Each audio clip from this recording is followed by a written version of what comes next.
have failed this marriage and that project will fail. So we first of all buy for us immunity. Anybody who's going to be part of it, we should have immunity. We cannot go into a battlefield without being armed of immunity. This is a political battlefield. It is a Paris coup, if I may term it. I cannot involve myself. First, I know I'm not protected. For you are already protected, biologically. I'm not projected the same way. So that is the first thing we should address.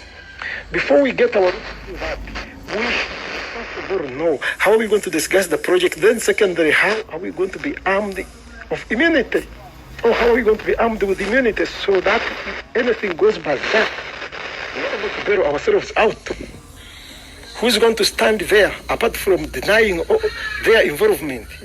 Look at the principle of this project. Can she really come out and say, yes, I'm part of it, or she would simply deny that these people are using me? So at the end of the day, you might not be punished because you are a member of the first family. I'm just a loser there. Being with you does not bring me anywhere closer to the first family. Not at all. And it is very simple. If they realize that I'm part of it, they will simply hand me over to Muhoz. He's my friend, and they will grill me. And the threats alone will make me confess. Because in the power, you don't have a permanent friend. In the politics, you don't have a permanent friend. You don't have a permanent enemy. Because your enemy can be used to win the next enemy. Can become your friend by becoming an enemy of your enemy. So that is as simple as that. So I don't want to involve myself in that until I'm certainly sure that I'm not going to be a loser in this project. So that is what I'm talking about. So my brother, don't take me wrongly that I've simply rejected or have simply turned you down. It is a very good project. It's a very big project. But at the end of the day, who is going to suffer the consequences in the case things don't go well? What kind of insurance and assurance do I have? That is what we need to address first. Discuss the project, then provide us with immunity, then thirdly, give us alternative, the exit strategy to the project, the preemptive way to avoid the trouble in the case the project went wrong. In the case we chose to dump the project after taking some steps forward, how are we going to destroy the evidences? How are we going to rub all the hallmarks off the ground where you have walked? How are we going to unmark our footprints? So that is what I'm talking about. The first thing in all of such is survivability. It is not some kind of treason that we are going to undermine the leadership of His Excellency.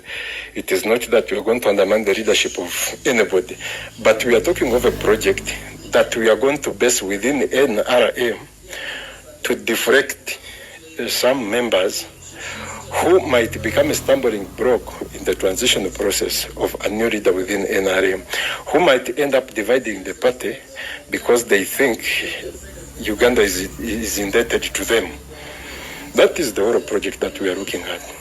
I told you people like Aindo Tafire, they think they have to be in this cabinet as long as they are alive. And yet none of them respects Muhoz. None of them respects me. None of them respects the First Lady.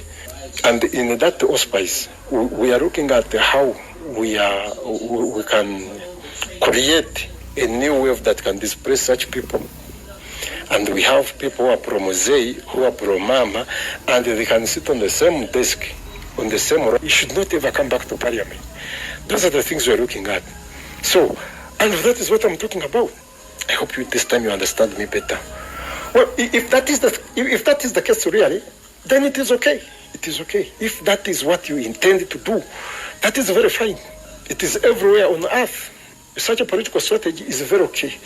But my fear was that we are going to promote something that would host Museveni and then we go and face off. No, I thought it was a Paris school. That one I do not support it. But if it is something else, then it is very okay.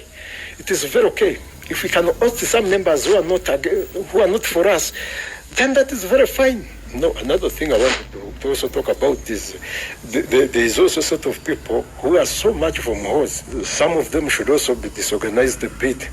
But also, I'm from Muhoz also. He's also my friend. What exactly would you mean? You're also going to host me? No, that is not what I meant.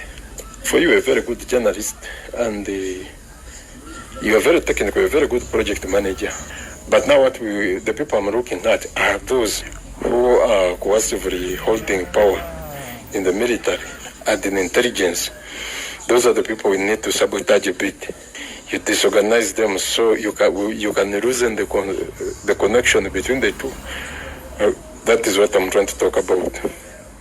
Those are the things we need to look at, such that at the end of the day, we can have a fair play in the future without being suppressed because somebody is in the military. And there are certain people we don't need to deal with. No matter the outcome of the results, of course, the direction results, we are certainly going to remain in power at whatever cost. That one is widely known. But the main thing here is whom are we going to stay with? Because the next term is all about transition. It is all about preparation for transition. So we have to be very careful and very calculative who the opinion leaders are. We have members of the old. We have our favorite people like General Tumwine. Those ones can be very decisive. Those ones can give us an opinion which is propelling us rather than against us. People like Ahindo Tafiri will not do anything to our importance. They'll always be defective because he doesn't like us. He doesn't like General Mohoz. He's even more likely that he can come and at the end of the day, he twists his tongue. He twists his thought the way Kasirye Gwanga was. All of a sudden he comes out and belches that, you see, we have to support the new generation. You remember how we used to say that I cannot salute Mohoz. We have been here, we went and fought. He's just a child. He cannot come and then we salute this child. The ranks of General Sejusa, they could all align together. Now we need to look at people like Kuraiche. We need to look at people like Mugira. Baz all are playing Bobby Wine's music and they are around us here. So in the case we plant a seed of violence, we are going to reap violence. And we are going to reap it in about 10 folds. They're going to raid our homes. We don't have enough military. And even then, the security we have, how have we treated them? We should always think about these things.